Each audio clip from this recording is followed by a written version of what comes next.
everyone, I'm Captain Logan. Welcome back to the bunker. Today, it's time for a solo spoiler cast, and I'm going to talk about Spider-Man Miles Morales for the PS4. This, of course, is also a launch title for the PS5, and if you buy this on PS4, you get a free upgrade for PS5 when you get that system, which is really nice. I have also heard that there is a PS4 version of this game that is $70 as opposed to $50, which comes with the remaster for Spider-Man PS4, and that's a heck of a deal, so that's really cool too. I just got the bare bones normal person PS4 edition. I have been hearing a lot of complaints that this game is too short, and I want to talk primarily about that at the beginning here, and whether or not I think it is worth your $50, and whether it is a complete standalone game, or if it is, like some people are describing it, glorified DLC. I wasn't sure if I was going to get this right away, because I was afraid I would have the same thing that I did with Avengers, which was, I bought the game at full price, had every intention of finishing it and reviewing it, and I played 2 or 3 hours, and I lost interest, and I got busy with other things, and I didn't finish it. And now I'm like, by the time I get back to that game, I will probably be able to buy it cheaper. Like, it will probably already be lower in price point. I could have just bought it then, and I didn't need to blow my 60, or in this case, $50 right out the gate. And I wasn't going to do that unless there was enough interest on the channel. So I want to say thanks to everybody who helped me get to a super chat goal to go ahead and review this game, and that's why I'm doing it now. So we hit that super chat goal on the Captain Logan show. I rushed out over the weekend and bought it. Over the last week, I've been playing it, and I finally have played enough of it where I feel comfortable sitting down and talking about it. I finished the story and some of the side stuff, but certainly not everything. I'm at 65% on this game right now, and I didn't find myself doing nearly as much of the side stuff early on like I did with Spider-Man PS4. Now, part of that is because with that game, I really took my time, and I found myself more immersed in the gameplay than I was in the story, at least initially. And this story and just the feel of the gameplay, I mean, it is more of the same game, but because it's with this kid, it feels more like what I might have expected an Origin Spider-Man game to feel like. And so it is different enough in that sense. This allegedly has a 10-hour campaign. That's the number I've heard thrown around a lot, and people have been complaining that it's too much of a side game after Insomniac came out and swore that it wasn't just glorified DLC, that it was a full, complete piece.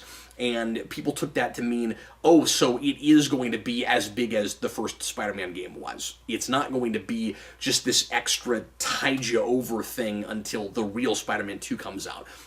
Well, that does seem to be what it is, and with the after-credit scene with this, we are absolutely setting up story stuff for what feels like a true Spider-Man 2. I'm sure that's being worked on. Maybe there's even news about it that I don't know about, but I'm sure this is just kind of a stopgap thing, kind of like Arkham Origins was, to keep you interested and so that you don't forget about this franchise until the next one comes out. The real question is whether or not that's a problem.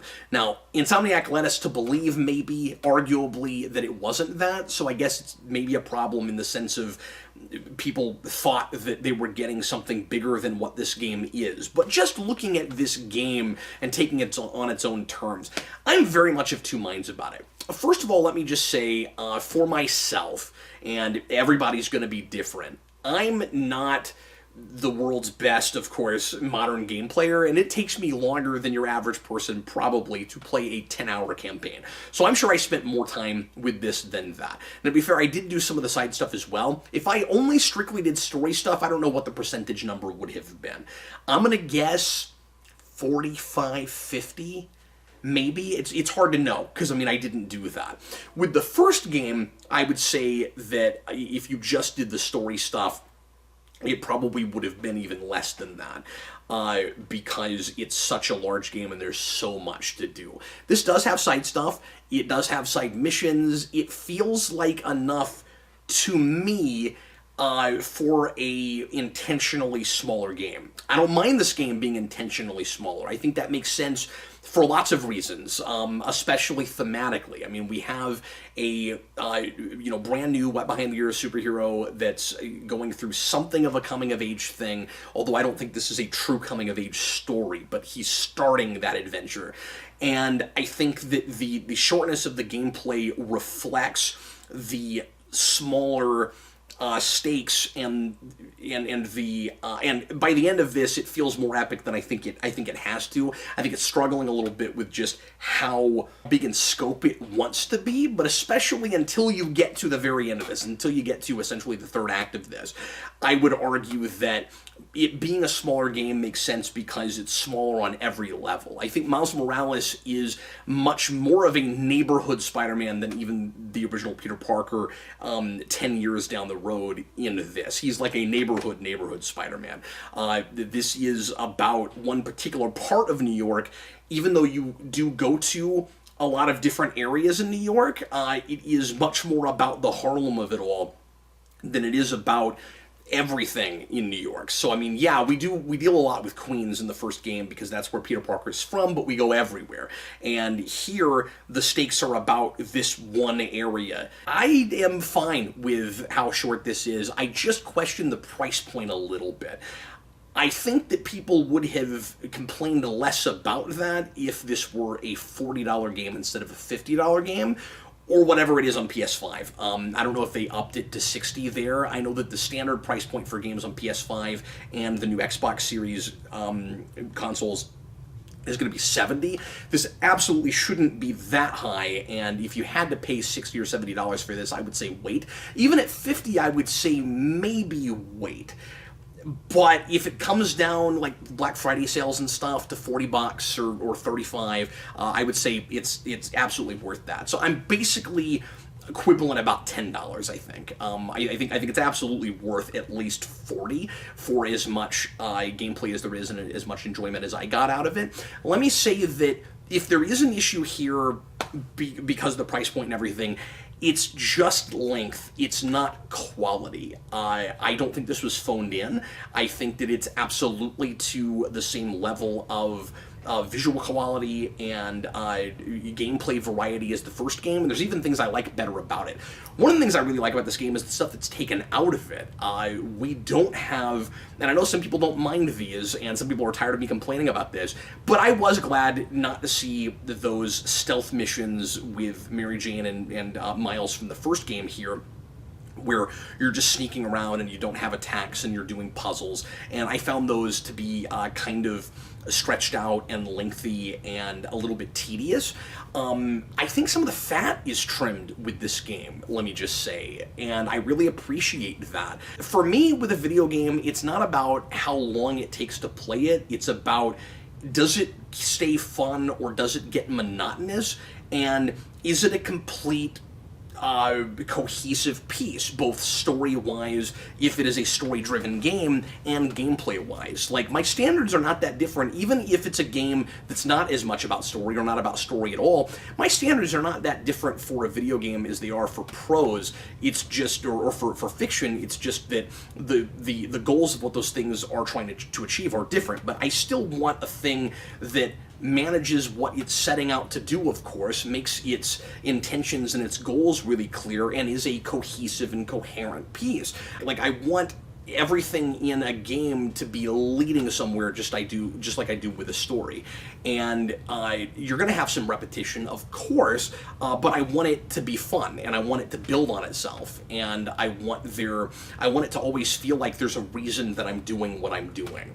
And I had that actually more with this than I did with PS4 Spider-Man, just by the necessity of it being shorter. I don't think this is glorified DLC. I can't imagine a $15, $20 DLC with this big of a campaign, and with even as much side stuff as there is to do here. So, in a way, it is an extension of the first game, in that we're not changing up the engine certainly all that much. It does feel like more of the same game, but the flavor is different, and there's clearly a lot of work put into making that the case, and I really appreciated that. I think there's a nice attention to detail here, both visually and in, again, tonally, trying to make it reflect this character as opposed to Peter Parker.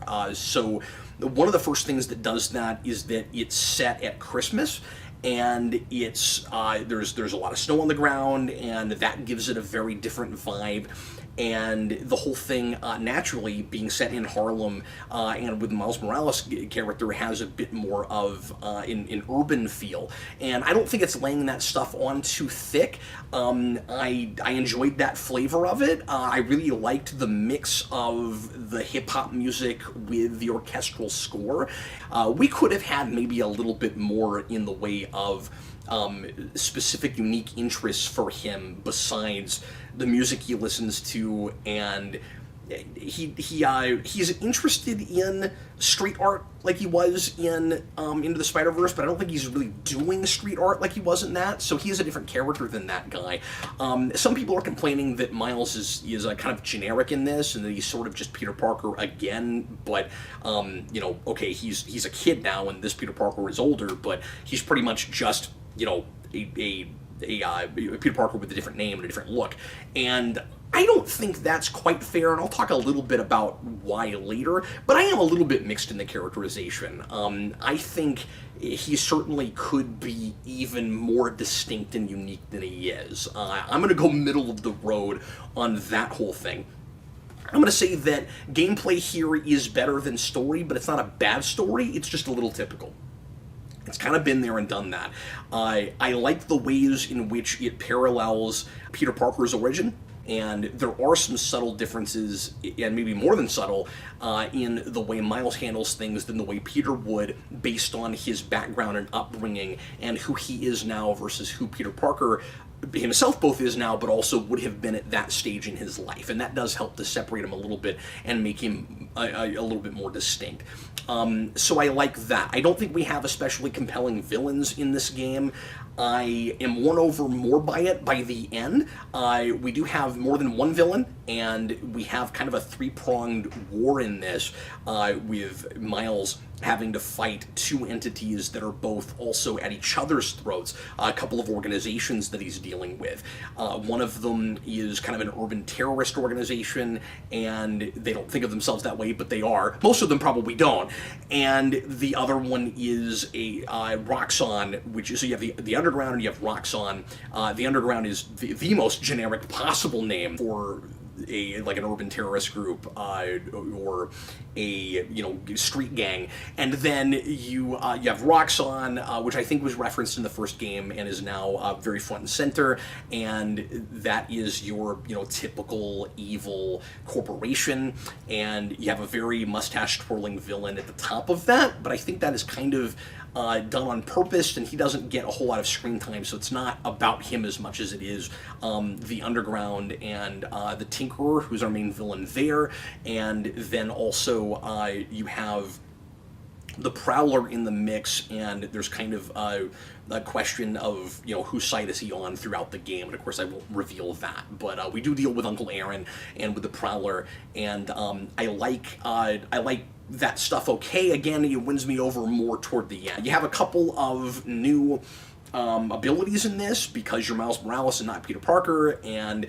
it's the only thing that's really that different in the gameplay. Because again, I mean, it looks like that first game. It is more of that in a way. I think of this as, I'll use an allegory for a much earlier game. It's a much older game. It's like Lost Levels for Super Mario Brothers, like the Japanese Mario 2, except it doesn't get harder. It either stays the same in difficulty or arguably gets easier in difficulty. But it is more of that game again as a sequel. So if you really liked that first game and you 100%ed it and you really wanted more of it, I mean, here you go. But your new abilities are your Venom Blast, which of course Miles has in the comics and in Spider-Verse, and you also have his other ability, which is a cloak. He can make himself invisible. Interestingly, we have a Spider-Man here who is really more powerful than Peter Parker is, I think, unless he's supposed to technically be a little bit weaker on the strength side or something, but like I think this guy is actually more capable than Spider-Man is, at least physically, and I am going to miss the couple of abilities that I have here next time I have to play as Peter Parker. I'm hoping that we get to play as both of them in the next game. I would assume so. There's again, not giving anything away yet, when you get to the end of this game, it kind of gives you the sense that maybe that will be the case. And when I play as Peter Parker, I'm gonna really miss the Venom Blast because it's a lot of fun and it helps you get out of certain jams. And I'm also really gonna miss the Cloak. I enjoyed the Predator missions, if we can call them that. So, the stealthy kinds of missions where you're not supposed to just barrel right in and fight the bad guys. You're supposed to sneak around and take them out without the others knowing that you're doing that, just like you have in the Batman games. With the Cloak, that was more fun for me. Yeah, it was also easier, but I like being able to be in the middle of a Predator mission and then get found out and fight some guys for a minute, and then have a chance at disappearing again, which was much easier with the Cloak. So if you're bad at those, or you don't enjoy those and you find them kind of tedious, you may like it more here. Like, I would say, even though this is a sequel, and it does build on, story-wise, I should say, stuff, of course, from the first game, I think this is pretty playable without that, probably. Hard to say, because of course I did spend a lot of hours playing that game, and my muscle memory came back pretty quickly with the controls as soon as I started playing again. It doesn't hold your hand very much at the beginning, because it kind of expects that you've played that game, but the battles are pretty simple. They're not too bad right up front, so I think pretty much anybody could probably pick this up and play it, and I think it is a better entry-level game than that was. So I'll put that in the positive column as well. If you didn't play PS4 Spider-Man, or you just haven't gotten around to it, it's weird to suggest that you play this first with story stuff, because it's maybe going to give away a couple of major things from that first game, and again, it does continue to, piggyback off of some stuff from that, but just gameplay-wise, I think this is probably easier for a newcomer. I played this on normal. It's called Amazing, and then after that, I forget what the names of the difficulties are, but there's, I think, two more. There's a much easier difficulty, and then there's two more harder levels levels of difficulty after Amazing, and I had no trouble with it for the most part. Before I get to spoilers, let me just say I am certainly feeling it. I enjoyed this quite a bit. I'm excited to finish it and do the rest of the side stuff. All right, here comes the spoiler section. I'm going to do this kind of in no particular order, or rather just the order that I have my notes listed chronologically as I was taking them playing. So I'm going to start with praises and then go to criticisms, but I'm going to be jumping back and forth between story stuff and gameplay stuff. I will try not to repeat myself too much. A lot of the stuff I have in the praise category I've talked about already, but I'll try to get more specific about some of it. So, like I said, I like the variety of gameplay. The first thing I have written down is riding the Rhino is fun. I like that bit at the beginning where you jump on his back and you're kind of steering him and you're trying to keep him from running into pedestrians, and you're going through a shopping mall and all of that. Amusingly, my least favorite boss battle is also Rhino. So we kind of bookend with a thing I loved and then a thing that I found really kind of tedious and awkward. Not to get too much into criticism territory yet, but that big Rhino battle toward the end, the first phase of it is fun, and I enjoyed that quite a bit, but then, I don't know, I found the boss battles pretty hit or miss, and I'm not a boss guy.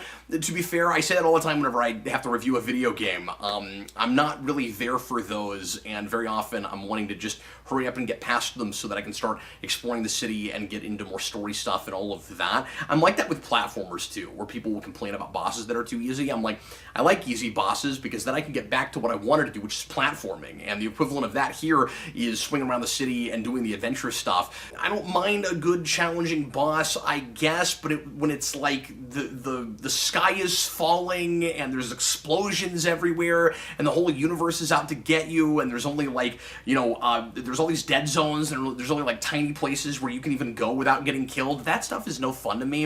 It's impressive when people can do that really hard stuff. It's more fun to watch someone else do than to do myself. But the boss battles I found most irritating in this game were the one, I guess I'll just get this out of the way real quick, are the ones where there is a prompt where you have to press a particular button combination in order to make something happen, and the prompt doesn't come up readily. I had that with the Rhino thing, where you had to charge these generators, a lot of generator charging in this game, and throw them at the Rhinos so they would explode. I think it's that boss battle, and sometimes I would come up to it, and it won't let you do it until you get the prompt to press, the combination that charges it. I think it's like L1 and square, and on the PlayStation, and it sometimes it just wouldn't give you the prompt, and so like I'm doing everything I'm supposed to do, but it just doesn't come up.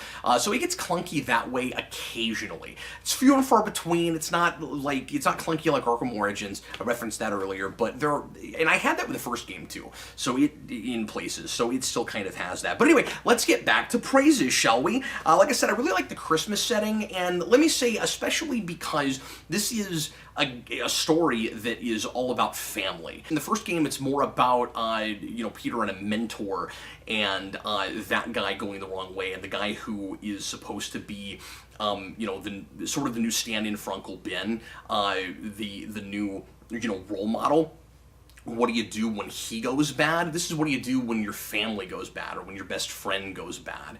And there are certainly some parallels with that first game. But I like the Christmas setting because that is a time of year that you're really thinking about family, and you're supposed to be with family. So this is a smaller, more intimate game, so that seemed like the right setting for it. This is, again, probably just a me thing, but I found myself less embarrassed when I screwed up, when I was sucking eggs at gameplay, if I would die in a battle or something in this game than I did in the first game. Because like I said, Peter is a veteran superhero on that game. So he's been doing this for a decade, and I'm going in looking like a complete novice and get myself killed and embarrassing Peter Parker, but Miles is a brand new superhero. So whenever I screw up as him, I'm thinking, it's easier to put myself in his shoes and to feel less awkward about it, because he's not great at this either.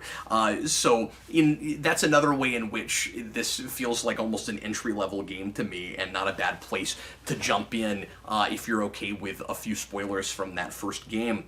I noticed a lot more cool architecture stuff with this game. Not that I know anything about architecture, unlike my wife, who is a architect. Particularly at the end with the museum, the design of the outside of that was really cool, and it was this kind of like crazy modern art thing where there's just all of this like sculpture all over it, and it was really fun doing a Predator mission through all of that. This is more of an observation than a praise, but we have a very different version of Genki here, and I guess I have to say Genki now, with this game anyway, because that's how it's pronounced here.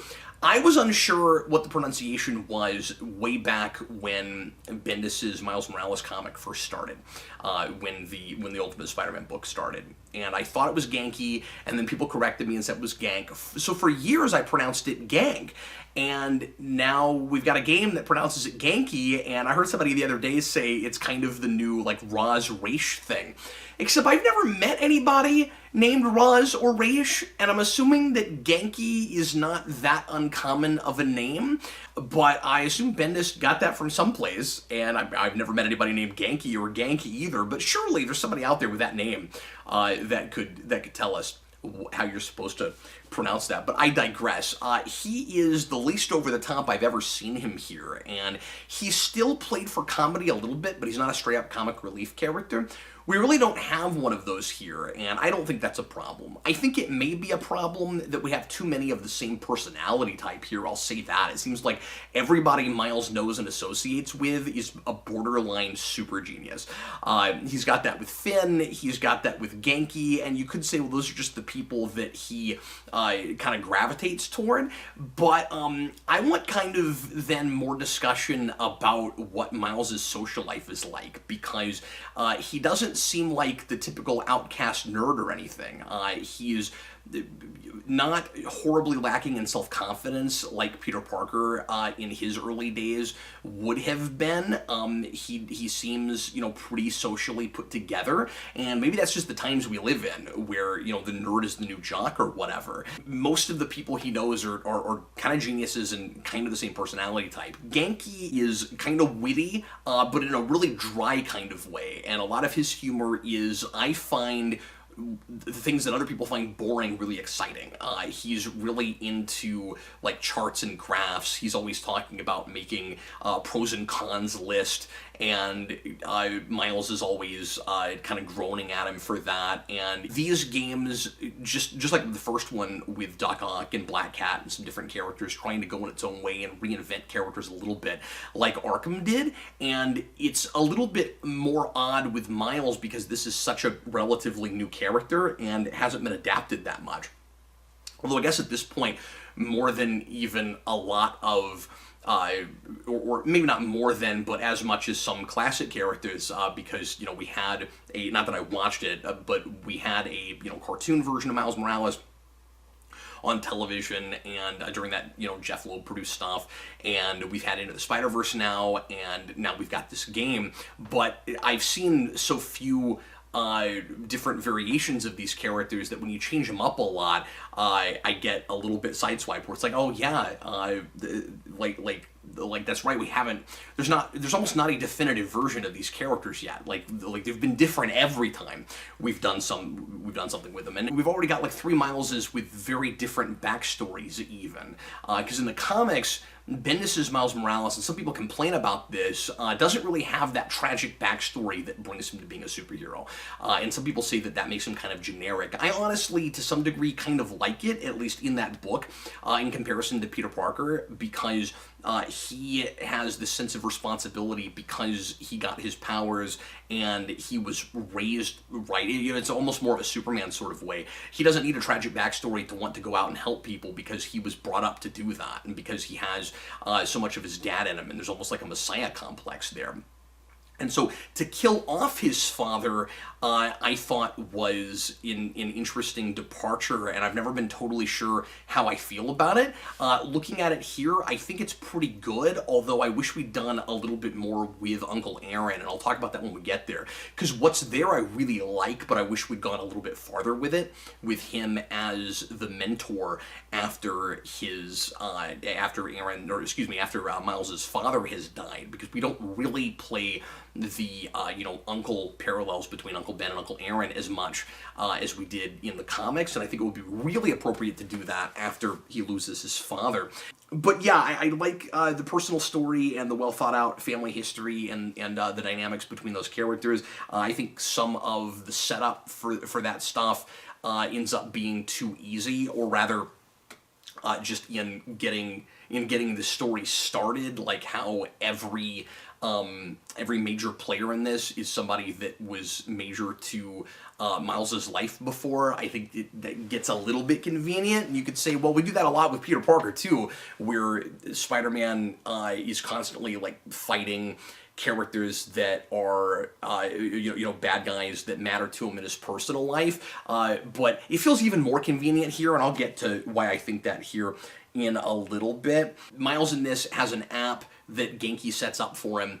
There's some convenient stuff with that too, but that Genki sets up for him so that he'll know when bad things are going on in the city and when people are asking him specifically for help. I like this kind of as a departure from what Peter is dealing with in the first game, where like everybody kind of hates Spider-Man. We're to a point now where people are more trusting and appreciating Spider-Man. There's obviously your outliers like J. Jonah Jameson, but he's played more as a kind of out there talk radio guy who's maybe making stuff up and doesn't know what he's talking about. And you've so you just have again a little bit of a different flavor, where Miles is again that kind of more neighborhood Spider-Man, where people go to him sometimes instead of even the police. Like I said, I love that chase with Finn at the bridge. That was one of my favorite moments in the game, and it was really thrilling and fun to play. Also, there are some, even though at the beginning I thought this story was coming off as a little uninspired and I was having a hard time getting into it, later on there are some really nice subtle emotional beats and it ends up kind of taking me in, and I'm buying the movie of it. And that's one of those moments when Finn finally realizes that Miles is Spider-Man. Just that kind of soft reaction she has, where she kind of becomes her former self again for a brief moment, and this really becomes real for her. That is a fantastic moment. I've got issues with the way she's handled. I think that whole thing is way less interesting than it could have been as a interpersonal conflict, but I love that moment a lot. And I like exchanges like this too. Like, there's some pretty decent writing in this game that I wanted to mention. There's this exchange where Miles and Finn are having kind of a nice personal moment, reminiscing about the past, even though she is distrusting of him and upset with him for lying to her about being Spider-Man, and of course he's upset with her for being an urban terrorist. And they're at this old church, and they're reminiscing about going to a concert with some choirs, and Miles is remembering the concert wrong, and he says this particular choir was there, and she says, no, it was this other one. I'm right, I'm always right. And he says, usually.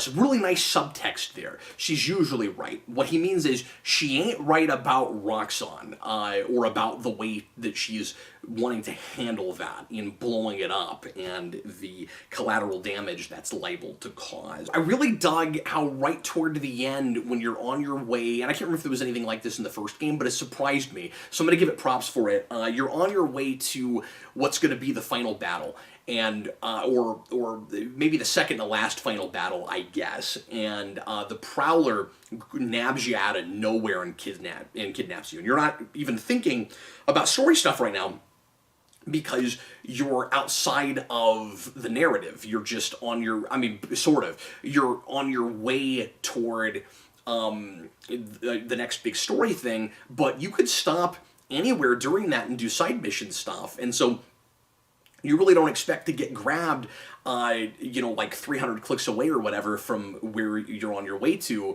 and a cutscene happens, and that got me. I thought that was really cool.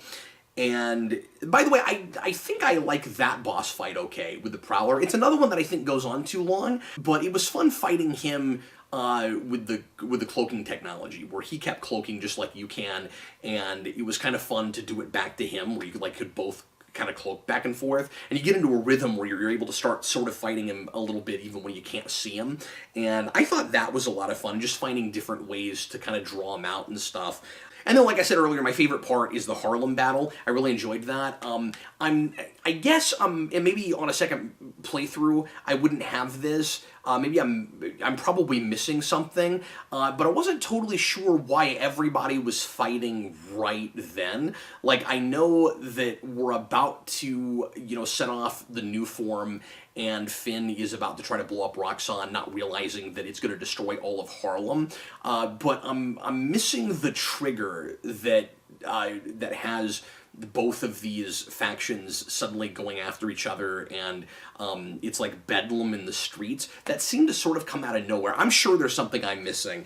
And now on to criticisms. I would have really liked something like the backpack tokens here, or at least more of them. We have a stand-in for that with the time capsules. By the way, it's kind of weird that two people would put multiple time capsules all over a city. I realize that you have to contrive it somehow. Like, there are a lot of things, and the first game was like this too. There's a lot of things in this game and a lot of games like this where you have to kind of contrive something for the purposes of gameplay that make the story look a little hokier if you think too much about it. That was one of those where I was like, I guess that's why we only did 16 of them, because it'd be crazy if you had 200 time capsules all over the city, but 16 seems a little excessive too for time capsules. Don't you usually just have one and you bury it in your backyard or something, and then you dig it out 20 years later and you pull out all the stuff that was in it? But here it's like all these individual things that we put in time capsules and buried them all over the city under important landmarks to our lives.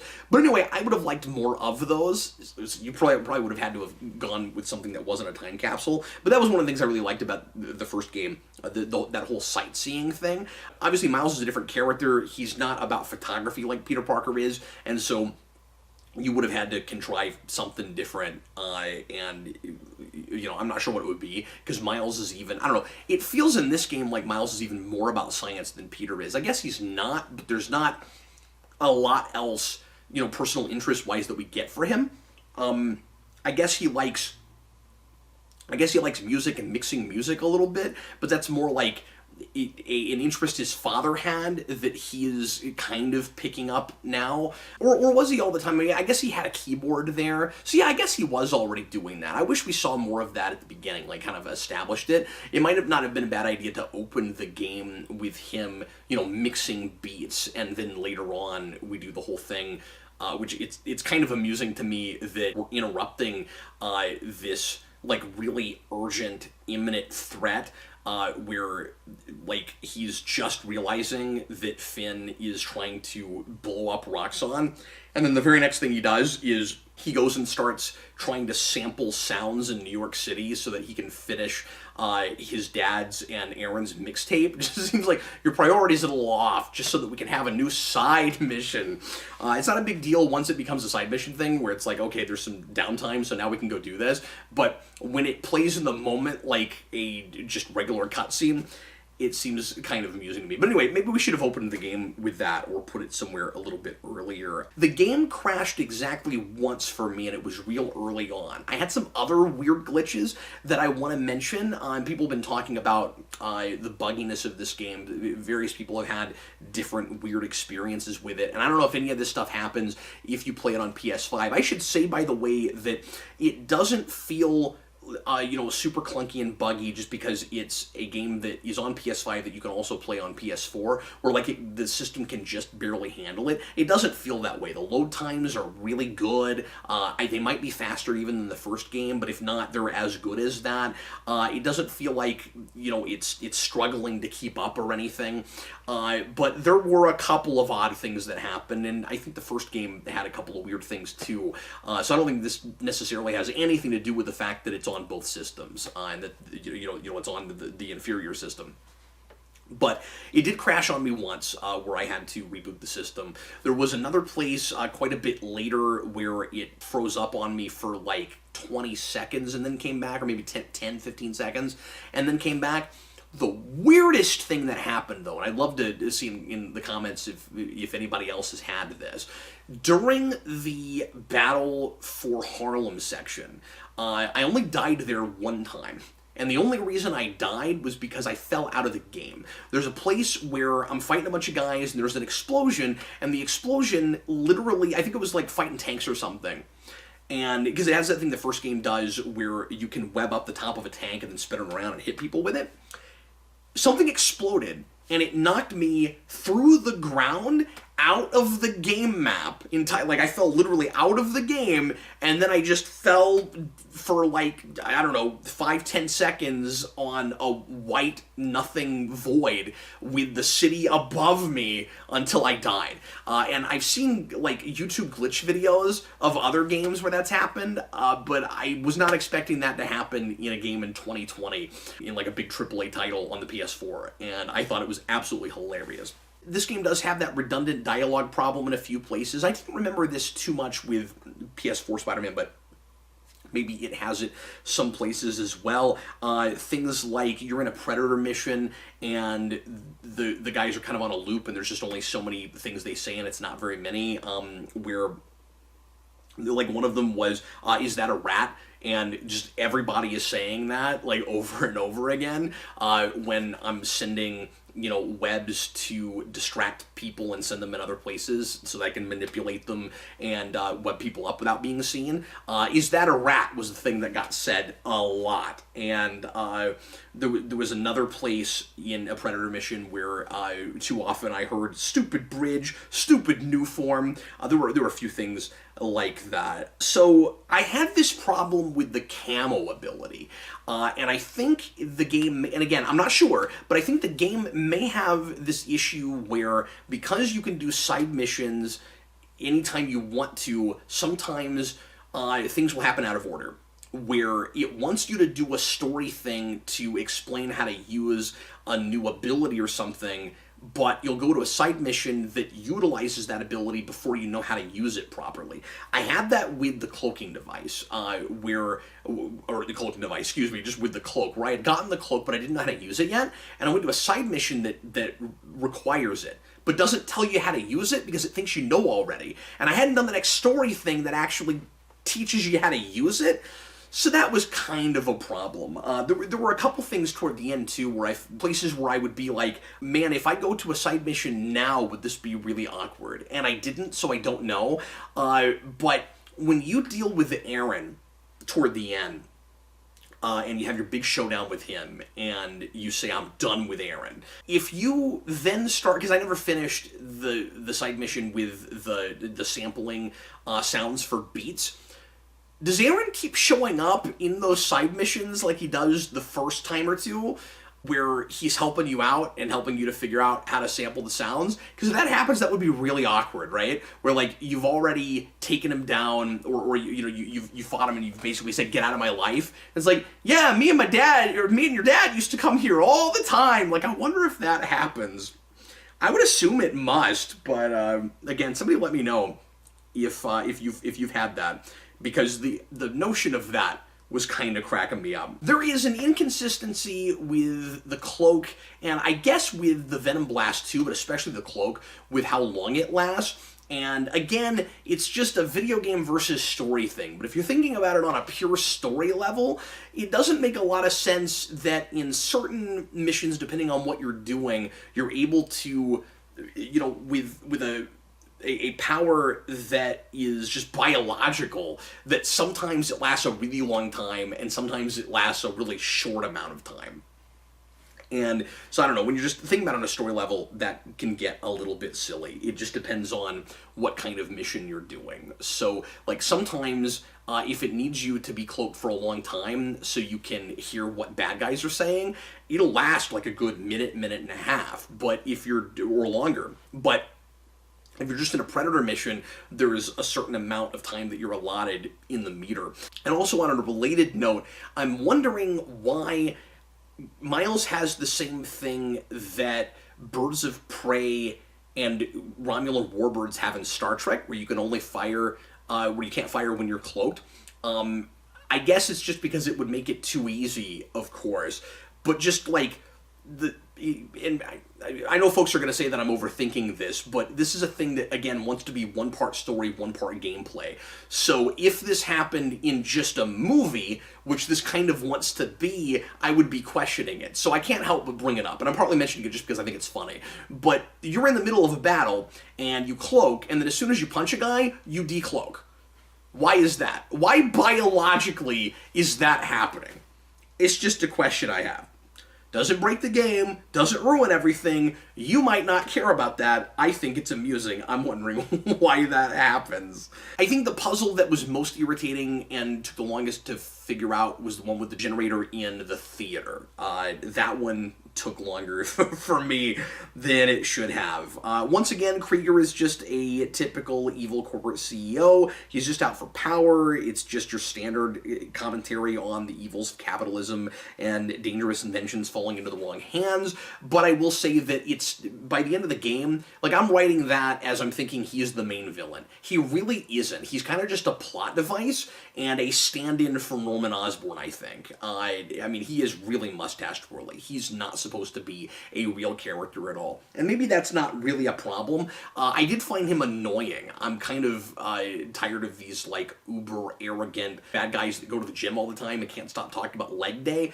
Somebody explain to me why that's funny. I've heard that way too much with bad guys in the last 5 years or so. Can't skip leg day. Somebody explain to me why that's supposed to be funny. I'm really tired of it. It's not funny. It's like, and I know the humor is subjective, but I don't get it. That's the kind of Deadpool humor that doesn't work for me. So let's talk a little bit about Finn and how sanctimonious she is about Miles' secret identity and not telling her about it. Now, I was withholding judgment till I got to the end of the game, because I get that she is having a hard time seeing straight because she's really wanting revenge, and understandably so to some degree.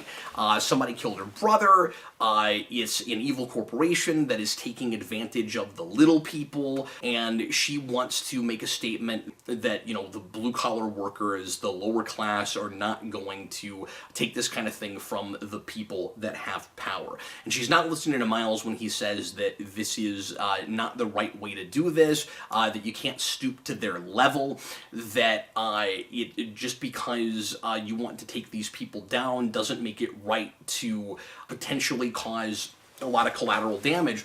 At first he thinks that might happen, then it becomes clear that that's absolutely going to happen. At first she looks really delusional, and like she's maybe lost it to some degree, and like maybe she doesn't care if she kills all these people because all she really cares about is revenge. It's kind of that Magneto thing where she talks a big game about how she's trying to, you know, liberate the working class, and, you know, kind of, or at the very least, like, try to, you know, set an example. But what it's really about is just her feeling better about the murder of her brother. And by the end, I really thought it was going to go that way, where we were going to have maybe a reveal where she either already knew that the new form was going to blow up Harlem, or she just, in the moment, decides she doesn't care. She, all the way up to the end, doesn't believe Miles and doesn't trust him, and thinks that he's just making it up to stop her, because he is taking the moral high ground and has this morality that she doesn't care about and doesn't agree with, and is holding her to his own standards. And by the end, it's like, oh crap, he's right. I didn't realize that, and that's why she has to make the obligatory self-sacrifice at the end, which is one of the more obvious and cliche things that the game does. It's kind of forced sympathy for her at the end, because she's been so unreasonable through the whole thing, and that she's got to have consequences for that. And that's good. I'm glad there are consequences, don't get me wrong, but I just think that the ideological argument could have been a lot more interesting than it was, because at the end of the day, it isn't how should we handle this. It's the two of them having different arguments, and also Miles being thrown under the bus for doing something wrong when personally I don't think he did. So let me tackle each of those issues separately. So through the whole thing, there's this kind of disconnect where it feels like she's almost creating a false equivalency, or just trying to like turn things around on him instead of arguing the point that somebody's making, because you don't really have an argument. You just go to something else and you say, oh yeah, well, I might kick puppies, but you've been stealing from the drugstore. You know, it's just this completely unrelated thing. Okay, right, so because I'm doing something bad, the thing you're doing bad is not a problem. That's kind of how it watches throughout this, and it would have been more interesting if it was more like Miles and Aaron, where they really are having the same argument. And these are related arguments, which I like. It's about whether or not you have to live in the world on its own terms. The world, according to Aaron, is cynical. It's run by bad, powerful people. You have to live on their terms, and you have to play their game. And it has to be about surviving before it's about anything else.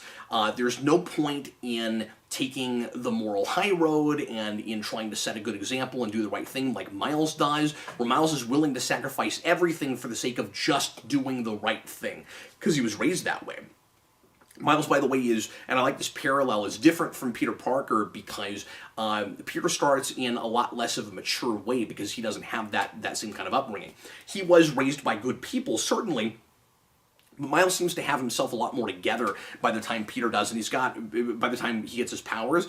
I think also, to be fair, he might be a little older than Peter was when he got his powers, because Peter is often played as being like, 14, 15. This kid is 16. He's a little farther along, but he's already got more of a moral center and already more of an identity. Peter doesn't have any idea whatsoever who he is, and that's part of why I say that this isn't really a coming-of-age story, because I think Miles has more or less found himself already, and now he has to figure out how the powers fit into his life as it is already. Like Miles is working at Feast, he's volunteering his time. That's not a thing that Peter Parker would have done initially. He just cares about making as much money as he can and getting famous until he learns the power and responsibility lesson. And I feel like Miles kind of already has that. He doesn't really have to learn it. It's a lot more of that Captain America thing, right? Where he is already solidified in his beliefs, and his arc is more of a flat arc. It's about the world pushing against him and his being tempted constantly. Arguably, he's not as tempted as he could be. I'm not saying things entirely come too easy for him, and he certainly, loses some things at the end of the story. It's not without its tragedy, but I don't feel like there are too many moments where Miles is really wavering and there's a chance where, he's that character that refuses to change, but I don't feel like there are a lot of chances for him to go, maybe I should just go home and hang it up, like you do with Peter Parker all the time. And, maybe it's not worth it, where he starts to feel selfish. I don't think Miles, and it's endearing, certainly, but he might come off a little more human if there are places where he said, God, screw it, I don't want to do this anymore. Like, I just want to go home and play video games, or I just want to go home and work on my music. Oh, wait, no, I can't do that. What am I talking about? It could use more of that kind of thing. But anyway, I'm getting away with myself. So with Aaron, it's, you have to play it safe, Miles. You can't keep getting in the middle of these dangerous situations. It's not worth it anyway. You can't change the world, so why try? I don't want more of my family to die like your dad did, so I'm going to try to force you to, shirk your responsibility and just go home so you'll be safe. With Finn, it's the same thing as Aaron. I can't change the world. I can't make people better. There's no reason to try. So instead, I'm going to try to take the power from them, or I'm going to try to become more powerful myself so that I can make them do what I think is the right thing. And Miles says that's incorrect. That's not the right way to be, and we can't change hearts and minds and make the world a better place if we don't do that. That's where he started to become really endearing to me. I started to really like him more, and the story resonated with me a lot more. But that is not very often actually the argument that they're having. The argument that they're having is, well, Miles, maybe you're right, but I don't trust you because you didn't do the right thing and tell me who you are. And the game really seems to think that that's the one mistake Miles maybe makes, is that he doesn't tell Finn the truth. And it becomes, or at least he thinks that, and it's not played as misguided or naive. She calls him naive a lot, but this part of it, not played as naive.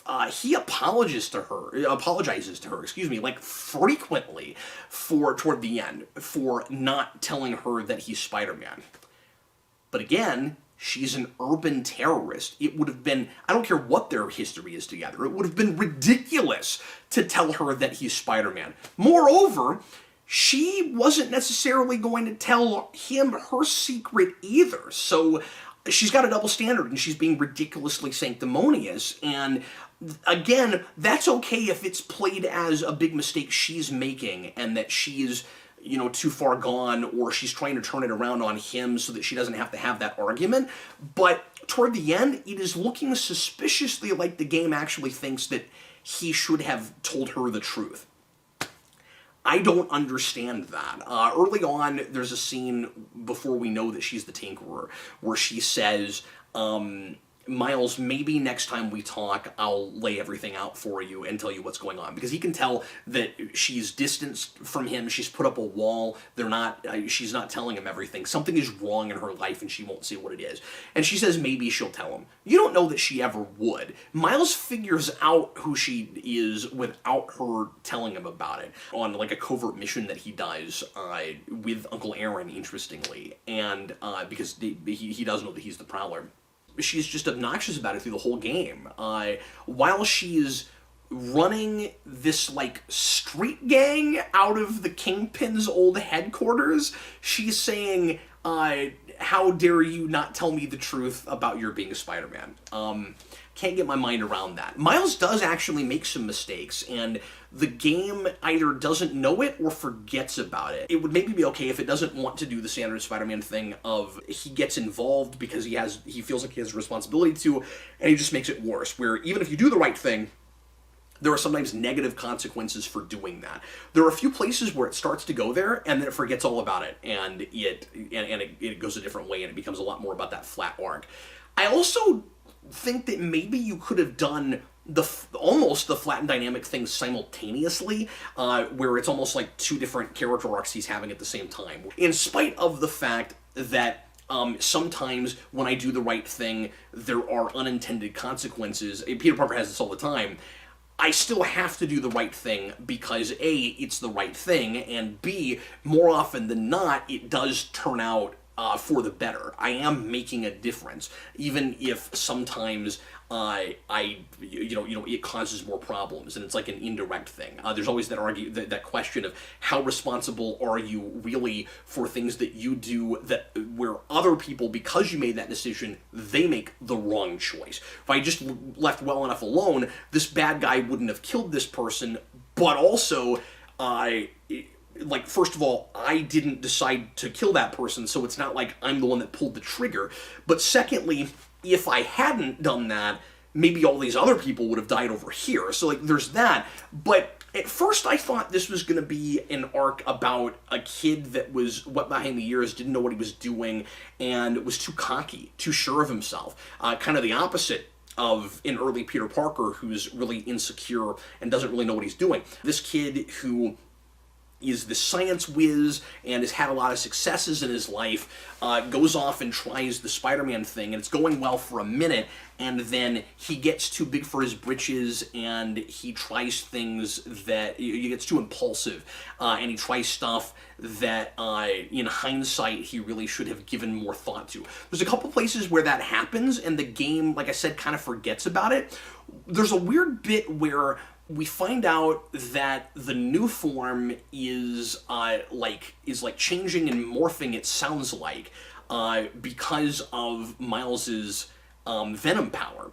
And I thought that was going to be a big plot point, where it's like he's altered it on accident because he kind of ran in half-cocked with this new power that he didn't really understand how to use very well. And he made everything worse with the new form thing. And he has very little reaction to it or none actually, when we hear about that. And I thought that was going to be one of the big issues between him and Finn. You came in here and you made it worse. And it is on her side, but he just keeps, but not with the new form. Not with how he changed it. That whole thing is dropped. There's this moment where we hear he's eavesdropping, and we hear her say, or someone, that the new form has been altered because of his powers, and he has no reaction to it, and it never comes up again. So I don't know what that was about. And then later on, it's just that typical villain thing of, you keep getting in my business, Spider-Man. You're making things worse, but from Miles' perspective, it isn't like, he's come in half-cocked and he's screwing it up. He's making things worse for her because he's trying to make things worse for her. She's the bad guy in this situation. So that was really clunky, and I thought that ideological conflict could have been more interesting if only we didn't make so much of it that really tired cliche, should he or should he not tell the truth about his identity, because that can be really good drama when it's with somebody in his life like his mom, and I kind of like the way that's handled, the way she finds out and ends up being really reasonable and, obviously not wholly okay with it, but it recognizes why he's doing that. There's a speech she has right after she finds out that I think is a little sappy, a little bit overwritten, but I did like that she didn't immediately say, you have to stay home, you can't be Spider-Man, when she is putting her own life on the line in running for city council. So I like that a lot. She is absolutely the kind of person that should understand what Miles is doing and does. So that whole thing was handled pretty well. I think this was an issue I had with the last game too, but I still think it's kind of odd to play an interactive flashback. Right at the end, in establishing this museum, we feel the need to jump back into a flashback showing a time when Miles and Finn were still getting along, and a science project that they've got in this museum, and that project is going to be the way that she manages to weaponize the new form. And for a second, it's like, oh no, this thing that I helped make is being weaponized, and then the only thing he's ever again really continually apologetic for is not telling his terrorist friend that he's Spider-Man. I think that this is done in a really clunky and somewhat lazy way. If it had been me, I get why we need that scene, but I don't think it's placed in the right place, and I don't really want to play it because it's happened already. So I don't feel like I have any control over the events, or like I'm just kind of taken out. Like, at the very least, do it in just a cutscene. I think it's weird that you're playing events that have happened already. But especially if it's gonna be in gameplay, put it at the beginning of the game and bookend with it, where we open with a scene where you're just, like a younger kid, and you're helping your friend break into this wing of this museum so that you can, because you don't have a ticket, you can't afford one, so you break in so that you can go see your project. There's a little cameo there with Peter Parker and Doc Ock, and that would, immediately link the games, and I think I would have remembered it, when I got up there. Oh, I'm here again, where I was at the very beginning of the game. And again, it would have made more sense if you had to play through it, if it was a thing that opens the game as opposed to, jumping you back in time. And again, it's the only time it happens, so it's weird. And then the other place where we kind of break the narrative rules for no good reason is when we cut away from Miles's POV one time. This is a story that is about one guy, and we're from his POV, if memory serves, the entire time, except for one scene where we feel the need to cut to the Prowler after he's been talking to Miles in order to reveal to the audience, and not to Miles, that, so now we have information he doesn't have for no reason, that the Prowler is working for some guy. And it seems like kind of cheap drama in the moment, where, like, we were already suspicious of him, especially if you're at all familiar with Aaron Davis. And you're like, okay, at what point are these two going to be at loggerheads? At what point are we going to find out that Aaron is not as much on Miles' side as he's pretending to be, and that he's more morally ambiguous than he's acting like he is, and that maybe he even tries to get Miles to use his powers to do something awful? At what point does he become the bad mentor? Again, the spin this game has on on Aaron, is his heart is in the right place when it comes to Miles. He is still a thief, and he can't really get away from that. It's like he's always going to be the Prowler, but he's not a bad influence on Miles in the same way he is in the comics, and even in the movie, it's more that he would be a bad influence if Miles paid very much attention to him, but it's not really about the way he affects him, and I kind of wish it was. I think it would be a more interesting story, and I don't want to rewrite the whole thing, but I think it would be a more interesting story if he was our main antagonist by the end, and if we lost Finn, because I just don't think she's that interesting, and overall that very well realized, where he's trying to show Miles that the world is a darker and worse and scarier place than he realizes, and he needs to just give up in being a hero. And that's what he does with him, but I wish it was, don't be a hero, Miles, do this instead. And that's the part that's missing, is what he thinks he ought to replace it with. And so he is, in that moment, talking to, we'll find out later, Krieger, which is no big surprise. Like, it's played as a big giant reveal for Miles when he finally finds out, not too long from then, that Prowler has been hired by Krieger. He's trying to keep Miles out of everything and not involved. And it would have been a lot more dramatic. It's still not a great story point. Like, I wouldn't have been riveted by it, I don't think. But it would have been a great deal more dramatic if we got it just from Miles' perspective. And I have no idea why that scene is there. I don't know why we need to know that the Prowler is working for Krieger before Miles does. That just seems pointless, and like it's almost intentionally undercutting the drama. I don't know why we did that. So getting totally out of story stuff now, here's my last main criticism, and it's not even really that big of a criticism so much as just kind of a disappointment for me. I really liked all the suits in the first game, unlocking those, and I found myself, and there are several suits in this one, one. Certainly not as many, but more than I expected, and I wasn't even sure if you'd get to unlock different suits, but I didn't find myself doing it as often as I did the first game, and I don't know. I'm trying to remember if you unlocked them the same way. I didn't think that you had to get tech points in the first game in order to get them, but you do in this one, and even if you did in the first, I guess I just found them more readily. I just wasn't running into tech points as, you know, all the time and unlocking suits. So there's a 2099 suit that I really wanted to see that I'll get at some point that I just haven't gotten to play with yet. I played with the only one I really unlocked. I think there are a couple others that I'm able to unlock right now, but I haven't done it just because I wasn't really that interested in them. There's that Vision Academy suit that looks really weird, and I didn't really care about that. But the white one that looks a little bit like the Power Ranger Dino Thunder suit, I kind of liked. Okay, let's go down that list, shall we, of story contrivances and plot holes. As soon as Peter Parker leaves, you have this plot that is involving two of the main major people in Miles's life. Like, the big giant threat to the city. And again, to be fair, it is a smaller threat in that it's just Harlem, but it's still gonna blow up a whole part of the city. The big threat that Miles is gonna have to deal with is related to major people in his life, with, of course, Finn and Aaron. As soon as he gets the app, the Spider-Man Help Save Us app, the first person who uses it is Uncle Aaron. And it gets a little bit less convenient because it's going to be revealed pretty quickly that Aaron already knows that Miles is Spider-Man.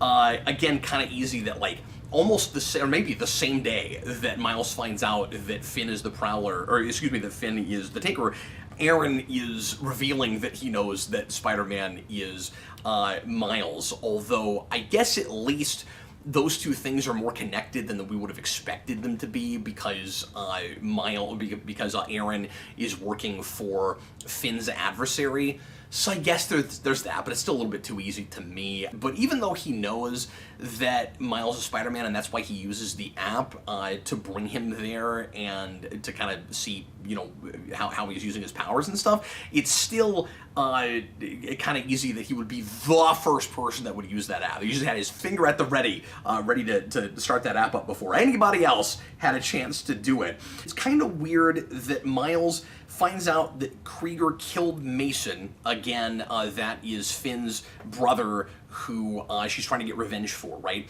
Krieger killed Mason, and Miles goes through all this trouble to get a phone with the evidence of that, which is a part, I think, of what he's going to use, or what he wants to use to put Krieger behind bars, because his whole thing is, hey, Finn, we don't have to blow up the building. You can get your revenge the right way by giving the police this information, this damning information about Krieger, and of course she won't have any of that because she's just obsessed with making an explosion happen because it's more about how she feels than anything.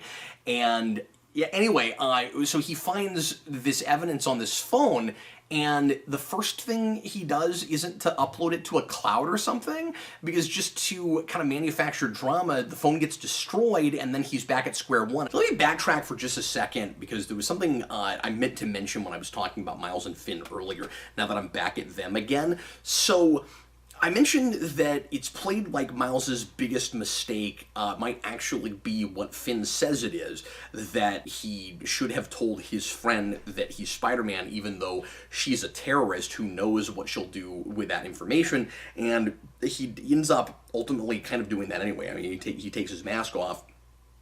If memory serves, it doesn't just come off. I think he does in the moment decide to take it off. But I think that, and I mean, I could argue, depending on what Finn ultimately did with that information, that could have been his biggest mistake, actually. The opposite of what she said it was. That's a major liability. You can't trust her at that point. The biggest mistake he makes is not calling Peter and asking him to come back from his vacation. Early on, when Miles first finds out about the underground and what's happening with Roxxon, Peter calls him up and they're talking, and he asks course, he gives him an out. He asks if he needs help and if he needs him to come back, and Miles says, no, I've got this. That's a mistake. This is, I mean, he is in over his head, and he's really lucky that he manages to get through all this. And one of the biggest conveniences, too, with this plot is that it just happens to be a villain plot that can only be solved with electrocution powers and by someone who can handle massive volts of energy being pumped through their body. And Miles only finds out that he has that ability after Peter leaves and as he starts to unravel this plot. It wouldn't have seemed nearly as convenient as it does and contrived if he already had that power in the first place. But both his Venom Blast and his cloak he discovers as the game goes on, so that he's got, like I said earlier, kind of power-ups and things. I don't understand how the Venom thing isn't one of the first things he would realize that he had. Bioelectricity. And that's like a huge part of his system now, is that he's bioelectric. He just suddenly realizes he has that. In the same way as this is weird, with his cloak, there's a moment where somebody's got him at like point-blank range with a weapon, and this is a cutscene. After you just took out a whole room full of guys, by the way, with weapons. He's like, oh no, I'm gonna get shot. What do I do? And it's like emotion-based, and I guess both of these abilities kind of are. And I think the movie, Spider-Verse kind of plays it that way a little bit too. But so it's emotion-based, and he's afraid that he's going to die, so he disappears and he goes invisible. That'd be fine if it weren't for the fact that he's been in way worse snafus already in the game. If he's in terror there've already been places before that where he should be in terror. There's also a bit later, I think this is during that whole cell phone thing, where he gets in really rough shape. He takes like a huge brunt of, an electricity jolt. And he's barely operating, like it's too much even for him. And he's limping along, and he's almost passing out. You get this moment in most of these kinds of games where your hero doesn't have access to any of his abilities, and you're just like limping down a hallway, and you're basically controlling a cutscene.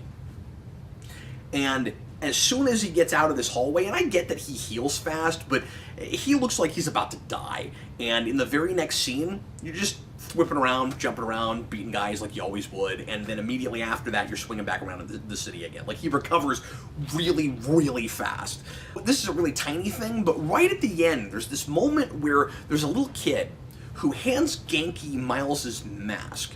We do that kind of cliche scene where he's lying there and you think he might be dead, and then very quickly, oh, he's alive, he's fine, and this kid hands Genki his mask. There's all these people crowded around, and Genki hands it to Miles. Like, somehow that kid knows that Miles and Genki are friends. I also wanted to mention the after credit scene because I think it's really interesting.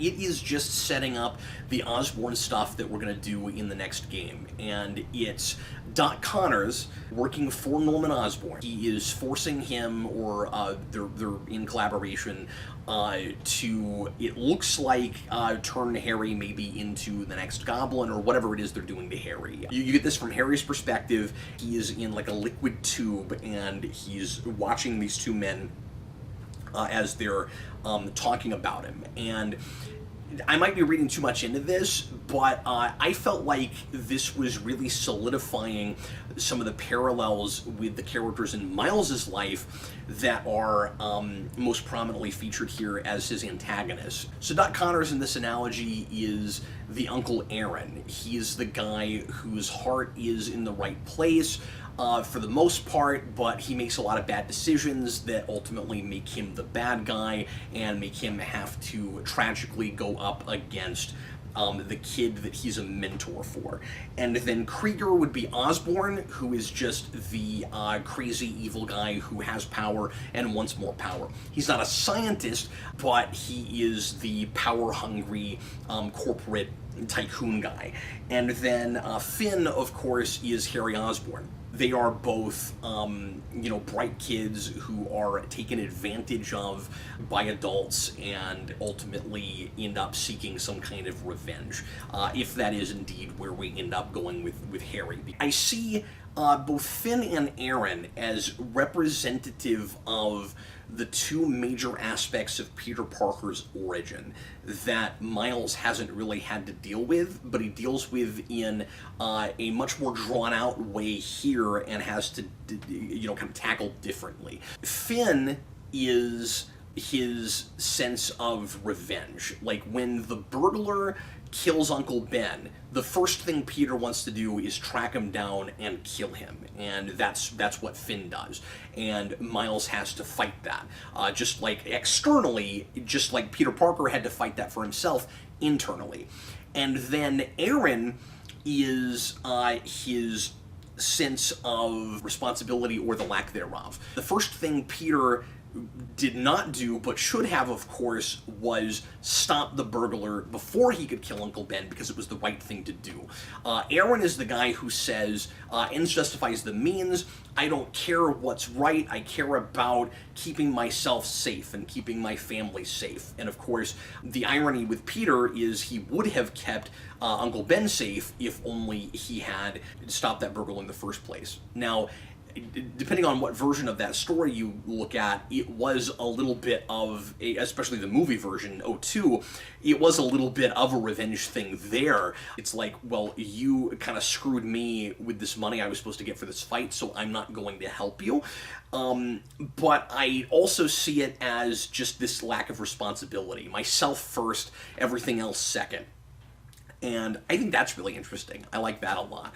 Overall, like I said, I certainly enjoyed this game, and I think it is definitely a whole package, albeit a smaller and thinner one than the first game. I think another pass should have been taken at the structure of this story. I think it could have been presented better, and I also think that Finn could have been made a little bit more interesting if only we didn't go to so many kind of trite places with her in the character drama with Miles.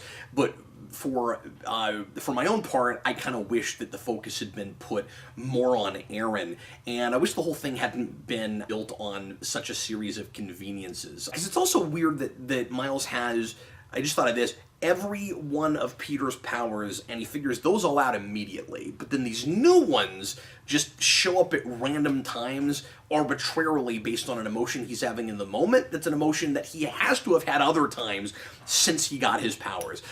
So I think I'm going to have to say gameplay trumps story in this particular case.